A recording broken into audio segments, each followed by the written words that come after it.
17장 예수께서 제자들에게 이르시되 실족하게 하는 것이 없을 수는 없으나 그렇게 하게 하는 자에게는 화로다. 그가 이 작은 자 중에 하나를 실족하게 할진대 차라리 연자맷돌이 그 목에 매여 바다에 던져지는 것이 나으리라. 너희는 스스로 조심하라.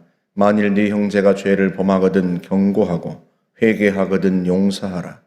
만일 하루에 7번이라도 네게 죄를 짓고 7번 네게 돌아와 내가 회개하노라 하거든 너는 용서하라 하시더라.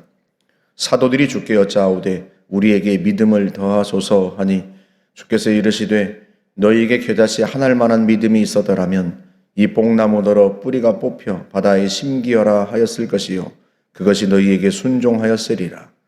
너희 중 누구에게 밭을 갈거나 양을 치거나 하는 종이 있어 밭에서 돌아오면 그더러 곧 와 앉아서 먹으라 말할 자가 있느냐? 도리어 그더러 내 먹을 것을 준비하고 띠를 띠고 내가 먹고 마시는 동안에 수종 들고 너는 그 후에 먹고 마시라 하지 않겠느냐? 명한 대로 하였다고 종에게 감사하겠느냐? 이와 같이 너희도 명령받은 것을 다 행한 후에 이르기를 우리는 무익한 종이라 우리가 하여야 할 일을 한 것뿐이라 할지니라. 예수께서 예루살렘으로 가실 때에 사마리아와 갈릴리 사이로 지나가시다가 한 마을에 들어가시니 나병 환자 10명이 예수를 만나 멀리 서서 소리를 높여 이르되 예수 선생님이여 우리를 불쌍히 여기소서 하거늘 보시고 이르시되 가서 제사장들에게 너희 몸을 보이라 하셨더니 그들이 가다가 깨끗함을 받은지라. 그 중에 한 사람이 자기가 나은 것을 보고 큰 소리로 하나님께 영광을 돌리며 돌아와 예수의 발 아래 엎드려 감사하니 그는 사마리아 사람이라. 예수께서 대답하여 이르시되 10사람이 다 깨끗함을 받지 아니하였느냐? 그 9은 어디 있느냐? 이 이방인 외에는 하나님께 영광을 돌리러 돌아온 자가 없느냐 하시고 그에게 이르시되 일어나 가라 네 믿음이 너를 구원하였느니라 하시더라. 바리새인들이 하나님의 나라가 어느 때 임하리까 묻거늘 예수께서 대답하여 이르시되 하나님의 나라는 볼 수 있게 임하는 것이 아니요 또 여기 있다 저기 있다고도 못하리니 하나님의 나라는 너희 안에 있느니라. 또 제자들에게 이르시되 때가 이르리니 너희가 인자의 날 하루를 보고자 하되 보지 못하리라. 사람들이 너희에게 말하되 보라 저기 있다 보라 여기 있다 하리라. 그러나 너희는 가지도 말고 따르지도 말라. 번개가 하늘 아래 이쪽에서 번쩍이어 하늘 아래 저쪽까지 비침같이 인자도 자기 날에 그러하리라. 그러나 그가 먼저 많은 고난을 받으며 이 세대에게 버린 바 되어야 할지니라. 노아의 때에 된 것과 같이 인자의 때에도 그러하리라. 노아가 방주에 들어가던 날까지 사람들이 먹고 마시고 장가들고 시집가더니 홍수가 나서 그들을 다 멸망시켰으며 또 롯의 때와 같으리니 사람들이 먹고 마시고 사고 팔고 심고 집을 짓더니 롯이 소돔에서 나가던 날에 하늘로부터 불과 유황이 비오듯 하여 그들을 멸망시켰느니라. 인자가 나타나는 날에도 이러하리라. 그날에 만일 사람이 지붕 위에 있고 그의 세간이 그 집안에 있으면 그것을 가지러 내려가지 말 것이요 밭에 있는 자도 그와 같이 뒤로 돌이키지 말 것이니라. 롯의 철을 기억하라. 무릇 자기 목숨을 보전하고자 하는 자는 잃을 것이요 잃는 자는 살리리라. 내가 너희에게 이르노니 그 밤에 둘이 한 자리에 누워 있음에 하나는 데려감을 얻고 하나는 버려둠을 당할 것이요 두 여자가 함께 맷돌을 갈고 있음에 하나는 데려감을 얻고 하나는 버려둠을 당할 것이니라. 그들이 대답하여 이르되 주여 어디 오니이까? 이르시되 죽음 있는 곳에는 독수리가 모이느니라 하시니라. 아멘. 17장에는 크게 3가지의 이야기가 나옵니다. 용서에 관한 주제, 그리고 10명의 나병 환자 이야기, 그리고 하나님의 나라와 종말 이야기인데 그 중에 오늘은 첫 번째 이야기만 함께 나눠보려고 합니다. 예수님께서 제자들에게 말씀하세요. 실족하게 하는 일이 없을 수는 없으나 그렇게 하게 하는 자에게는 화로다. 그게 1절의 말씀인데 남을 실족하게 하는 사람, 특별히 예수님께서 2절에서 이 작은 자 중에 하나라고 그렇게 말씀을 하죠. 그러니까 연약한 사람, 작은 자를 실족하게 할 바에야 차라리 큰 맷돌을 자기 목에 걸고 바다에 빠지는 것이 낫다. 그만큼 남을 실족하게 하는 것은 큰 죄다. 그런 의미입니다. 그런 일을 절대로 하지 말거라.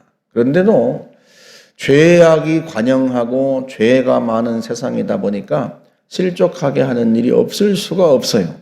다만 너희는 그런 일을 행하지 마라 하고 주님이 경고하시는 거죠. 실족이 뭔데 주님이 그렇게 말씀하시는가? 실족은 헬라어로 스칸달론인데요. 영어의 스캔들이 이 단어에서 왔어요. 스캔들이 뭐예요? 매우 충격적이고 부도덕한 사건이 스캔들입니다. 불명예스러운 평판이나 소문, 이게 스캔들이란 말이죠. 스칸달론도 역시 그런 의미예요. 덫, 올가미, 함정, 남을 넘어지게 하는 장애물, 죄짓게 하는 것, 그게 스칸달론이에요. 실족입니다. 그러니까 실족이란 말은 단순히 남의 마음에 상처를 주었다, 뭐 그런 정도의 의미가 아니고 남에게 죄짓게 하는 거예요. 함정을 파서. 무슨 말이에요? 그 사람은 죄 짓는 줄도 몰랐는데 내가 그 사람을 죄짓게 만든 거죠. 그래서 이 작은 자 중에 하나, 이런 표현을 쓰신 거예요. 쉽게 표현하면 아이들이요, 형들이 하는 걸 그대로 따라합니다. 중학생들, 뭐 이런 애들, 형들이 하는 걸 따라하다가 나중에 경찰에 붙잡혀가면 하는 말이 자기는 그게 큰 잘못인 줄 몰랐다는 거예요. 친구들이 하니까, 형들이 하니까 따라했을 뿐인데 이게 그렇게 저 사람에게 큰 아픔을 주고 이게 그렇게 큰 죄인 줄을 몰랐다. 이런 애들이 간혹 있어요. 연약한 사람, 작은 자, 뭘 잘 모르는 사람, 힘이 없는 사람, 이런 사람들을 꿰어서 죄짓게 만드는 것, 그게 실족이에요. 그래서 여러분, 우리가 우리 자신을 잘 돌아봐야 돼요. 내가 하는 것을 다른 사람이 따라하다가 그게 잘못인 줄도 모르고 그게 죄인 줄도 모르고 따라하다가 그 사람이 죄에 빠지면 그 책임이 누구에게 있다? 나에게 있다. 그런 일을 할 바에야 차라리 네 목에 연자맷돌을 큰 맷돌을 메고 바다에 빠져라. 왜? 그런 일을 못하도록. 왜 주님이 이런 말씀을 하시는가? 16장 마지막에 보면 그 유명한 부자와 나사로 이야기가 나와요. 이 부자가 지옥에 갔다가 지옥에 가서 멀리 아브라함을 보고 이야기를 합니다. 나사로를 보내서 자기 형제들에게 보내서 그들이 이곳에 오지 않도록 해주십시오. 나사로 품에 있는 아브라함 품에 있는 나사로를 죽은 자를 살려서 보내면 내 형제들이 듣지 않을까요? 그런 의미예요. 이게 무슨 말이에요? 자기가 지옥에 와서 보니까 자기 형제들도 영락 없이 여기로 올 판이거든요. 그래서 죽은 나사로를 다시 살려서 보내면 죽은 사람이 살아나서 말하면 그 말은 듣지 않을까요? 회개하고 죄에서 돌이키고 나처럼 이렇게 지옥불에 떨어지지 않지 않을까요? 부탁을 하는 거예요. 그 형제들도 다 꼼짝없이 지옥 형벌에 처할 판이에요. 왜 그런 일이 벌어졌는가? 이 부자가 날마다 잔치를 벌이고 호화롭게 살았다고 성경에서 고발을 합니다. 여러분, 예전에는요, 다 형제들이 모여 살았어요. 가족들이 다 모여 살았어요.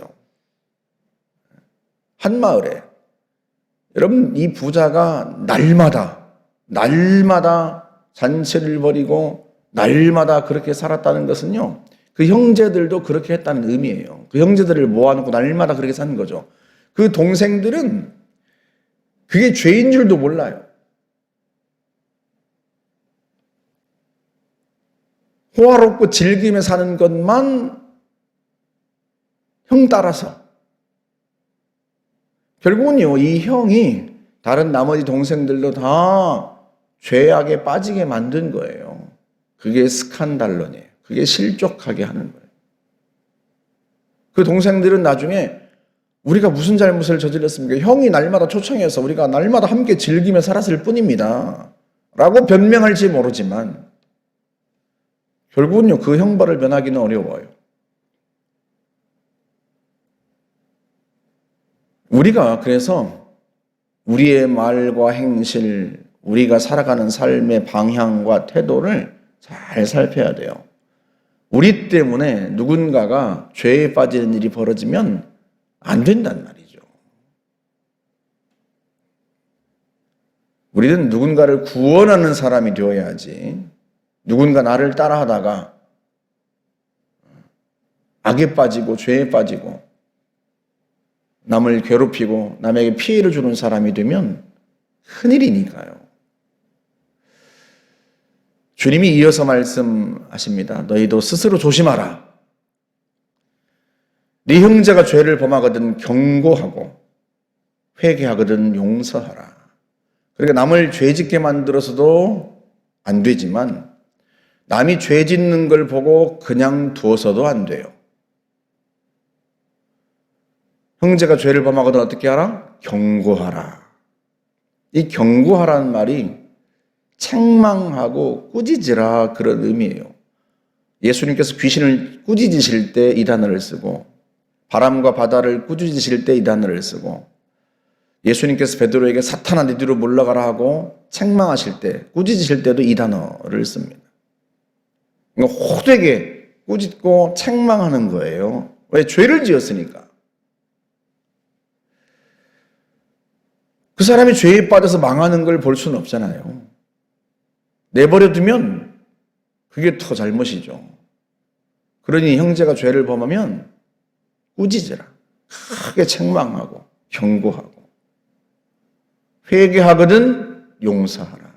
심지어는요, 하루에 7번이라도 네게 죄를 짓고 7번 네게 돌아와 내가 회개하노라 하거든 용서하라. 7번이라도 회개하면 용서해달라고 하면 용서하라. 그러자 제자들이 그 말을 듣고 주님께 우리에게 믿음을 더하소서 하고 이야기를 합니다. 아무리 생각해도 자기들이 하루에 7번이라도 용서하기는 불가능한 것처럼 보인단 말이죠. 죄를 지은 형제를 책망하고 꾸짖는 건 할 수 있을 것 같아요. 그런데 그가 내가 잘못했다 하면 용서는 할 수 있을 것 같은데 하루에 7번이라도 용서하라 하니 어떻게 그렇게 할 수 있는가? 불가능한 것처럼 보이는 거죠. 그래서 예수님께 우리에게 믿음을 더하소서 하고 이야기를 합니다. 예수님께서 그 말씀을 듣고 하시는 말씀이 너희에게 겨자씨 하나일 만한 믿음이 있으면 이 뽕나무더러 뿌리가 뽑혀 바다에 던져져라 바다에 심기어라 하여도 그것이 너희에게 순종하였으리라. 이렇게 말씀을 하세요. 이게 참 느닷없는 말씀처럼 보인다는 말이죠. 그래서 많은 사람들이 이 용서에 관한 이야기와 이 믿음에 관한 이야기 그리고 그 다음에 나오는 무익한 종의 이야기가 다 각각 개별적인 이야기처럼 생각을 합니다. 그러나 그렇지 않아요. 이 이야기가 다 하나의 주제, 용서의 주제로 묶여 있습니다. 무익한 종의 이야기가 더더욱 그걸 증명해요. 예수님께서 겨자씨 하나일 만한 믿음만 있어도 라고 말씀을 하시곤 이어서 한 이야기가 무익한 종의 비유예요. 종이 밭에서 돌아와서 일을 열심히 하고 돌아오면 너희 중에 누가 어떤 주인이 네가 열심히 일했으니까 와서 밥을 먹으라 하겠느냐. 오히려 일하고 돌아온 그 종에게 내 식사를 준비하고 내가 먹을 동안에 옆에 서서 수종 들어라 하지 않겠느냐. 또 종들도 당연히 우리가 마땅히 해야 할 일을 했을 뿐입니다 하지 않겠느냐. 용서가 그래요. 예수님 말씀하신 것처럼 10절에서 말씀하신 것처럼 이와 같이 너희도 명령받은 것을 다 행한 후에 이르기를 우리는 무익한 종이라 우리가 하여야 할 일을 한 것뿐이라 할지니라. 우리가 무슨 명령을 받았어요? 용서하라. 하루에 7번이라도 회개하거든 용서하라. 종이 밭에서 일하고 돌아왔다고 해서 주인이 나와서 밥상을 차려주지 않아요. 그 당시에. 오히려 힘들게 일하고 돌아온 종에게 얼른 가서 내 밥상 차려와라 하고 주인이 이야기한단 말이죠. 그리고 종은요, 주인에게 밥상을 차려놓고 주인이 밥을 먹는 동안 옆에서 수종 들어요. 그렇다고 해서 주인이 종에게 감사하겠느냐? 그렇지 않아요. 종도 마찬가지예요. 명령받은 것을 다 행한 후에 당연히 해야 할 일을 했을 뿐입니다. 그런단 말이죠. 이와 같이. 내가 힘들게 정말 어렵게 용서하고 또 용서했다고 해서 그게 무슨 대단한 자랑거리라도 되느냐? 그게 아니라 우리는 당연히 마땅히 해야 할 일을 했을 뿐입니다 하고 말하라. 왜 그래야 하는가? 이미도 우리가 용서받은 죄인이기 때문에 그래요. 여러분, 예수님께서 15장에서 잃은 것을 찾는 이야기의 3개 이야기를 하시죠. 잃은 양, 잃은 동전, 잃은 아들의 이야기를 하십니다. 여러분, 이들은요, 다 죄를 범하고 돌아온 사람들이에요. 아버지가 그렇게 찾았던, 목자가 그렇게 찾았던 그 양, 잃어버린 죄인입니다, 죄인. 죄인과 세리와 죄인들이 말씀을 들으러 가까이 나아오니 하고 말씀한단 말이죠. 그러니까 죄인들이 하나님께 돌아온 거예요. 하나님께 돌아왔을 때 하나님은 어떻게 하신다? 그 아버지처럼 멀리서부터 보고 달려와서 끌어안고 입을 맞추고 죽었던 아들이 살아 돌아왔고 잃었던 아들을 내가 되찾았다고 기뻐하신단 말이에요. 그 용서를 받았어요, 우리가. 여러분, 그 당시에 이 이야기를 듣는 사람들을 한번 생각해 보세요. 많은 사람들이요, 자신들의 죄를 깨닫고 회개하고 예수님께로 돌아온 사람들이에요. 제자들도 마찬가지 아닙니까, 사실은? 그들을 주님이 기꺼이 맞아주셨어요. 하나님이 기꺼이 맞아주셨습니다. 다시 말하면 먼저 우리가 용서를 받은 자예요. 하나님이 우리를 벌하시지 않고 용서해 주셨단 말이죠. 그러니 우리가 마땅히 용서해야 하지 않겠습니까? 대단한 믿음이 필요한 게 아니라 내가 용서받은 자라는 사실을 안다면 겨자씨 하나일 만한 믿음만 있어도요, 용서할 수 있어요. 주님은 우리에게 대단한 믿음을 부어주지 않으셔도 용서할 수 있어요.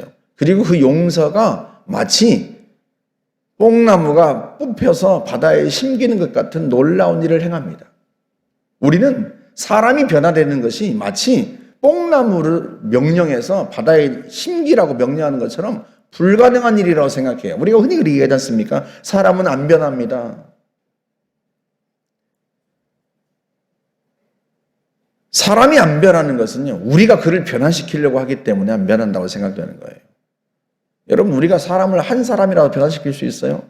여러분, 자녀를 변화시켰습니까? 내 몸으로 난 자식도 변화시키지 못하는 게 우리들이에요. 누구를 변화시키겠어요? 그런데 하나님은 하신단 말이죠. 하나님은 우리를 변화시키셨고, 하나님은 우리를 용서하셨고, 우리를 맞아주셨고, 우리가 그 증거 아닙니까? 그러니 너희가 먼저 용서받은 죄인으로서 용서하라. 7번이라도 용서하라. 회개하거든. 그가 잘못했습니다 하고 회개하거든 7번이라도 용서하라. 그걸 불가능을 가능케 하는 큰 믿음이 있어야만 할 수 있는 일이 아니라 너희가 이미 용서받은 죄인이라는 사실을 알기만 한다면 작은 믿음만 있어도 용서할 수 있고 그 용서가 큰 일을 이룰 것이다. 너희는 다만 우리가 마땅히 하여야 할 일을 한 것뿐입니다. 그렇게 하나님 앞에 아뢰어라. 그런 의미입니다. 여러분, 우리가 늘 매 순간 살아가면서요, 우리가 어떤 사람이었는지를 잊지 말고 살아야 돼요. 나는 주님께 용서받은 죄인이다 생각하면 내게 와서 용서해 주세요. 내가 잘못했어. 미안해. 라고 말하는 사람을 왜 용서하지 못하겠어요? 우리가 그 사실을 잊어버리니까 난 죽어도 너 용서 못해. 이러는 거죠. 주님이 나를 용서하셨으니 내게 용서 비는 자, 용서하며 살고 주님이 나의 용서를 통하여 그를 변화시키는 큰 일을 행하실 줄 믿고 그런 삶을 사시기를 주님의 이름으로 축복합니다. 함께 기도하겠습니다. 좋으신 하나님 감사합니다.